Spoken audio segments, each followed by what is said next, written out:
কাঁদে না সকাল বিকাল, শুধু পুষে রাখে অন্তরে কষ্টের দাহ, যেন মরণ পথের যাত্রী।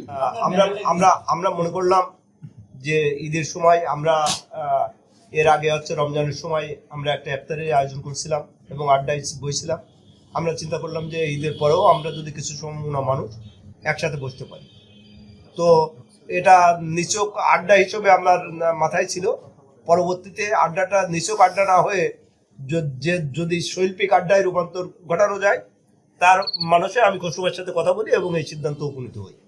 এই অবিনশ্বর সম্পদ যদি আবেগের সাথে আবেগমুখী হয়ে তৈরি হয় তো সেটা ক্ষণস্থায়ী, আর ভাবনা চিন্তার মধ্য দিয়ে সুন্দরভাবে যদি একটা কবিতা তৈরি হয়, সেই কবিতাটা অবিনশ্বর। লেখার নাম হচ্ছে পরম্পরায়। সাগরে যায়নি তাই নদ হয়ে থাকা, প্রতিশ্রুতি অতিজীবিত, রোদ বর্ষায় সুনিবিড় ছায়াময় স্থিতি, আকাশের আরশি বুকে নিয়ে চলাচলহীন জলধারা, দীর্ঘ স্বল্পতম নৌকা যাত্রায় রাত দিন ওরা কারা, নদীমাতৃক ভূমি জুড়ে বাতাস মৃদঙ্গ বুকে করে তুমি সেই কপোতাক্ষ, মধুকবির ভদ্রাসন জুড়ে এখনো তেমনি আছে, জন্ম ঋণ মেপে নিতে আমরাও বারবার যেতে পারি সাগর দাঁড়িতে। কাঁদে না সকাল বিকাল, শুধু পুষে রাখে অন্তরে কষ্টের দাহ, যেন মরণ পথের যাত্রী, মধুর ক্যান্সার তার বুকে। যার দেহে বয়ে যেত দুগ্ধ স্রোত কলকল রবে, সে আজ বয়সী নারী, অথচ বধুর মতো স্বপ্নে ভরা বুক ছিল তার। আমার বইয়ের নাম যশোরের যিশু, কবিতার নাম জাহ্নবীর চোখের জল।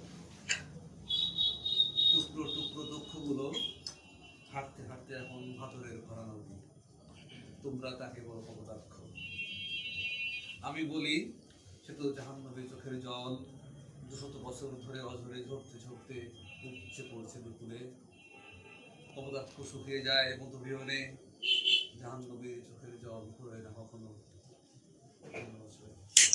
যায়নি তাই নদ হয়ে থাকা, প্রতিশ্রুতি অতিজীবিত, রোদ বর্ষায় সুনিবিড় ছায়াময় স্থিতি, আকাশের আরশি বুকে নিয়ে চলাচলহীন জলধারা, দীর্ঘ স্বল্পতম নৌকা যাত্রায় রাত দিন ওরা কারা, নদীমাতৃক ভূমি জুড়ে বাতাস মৃদঙ্গ বুকে করে তুমি সেই কপোতাক্ষ, মধুকবির ভদ্রাসন জুড়ে এখনো তেমনি আছে, জন্ম ঋণ মেপে নিতে আমরাও বারবার যেতে পারি সাগর দাঁড়িতে।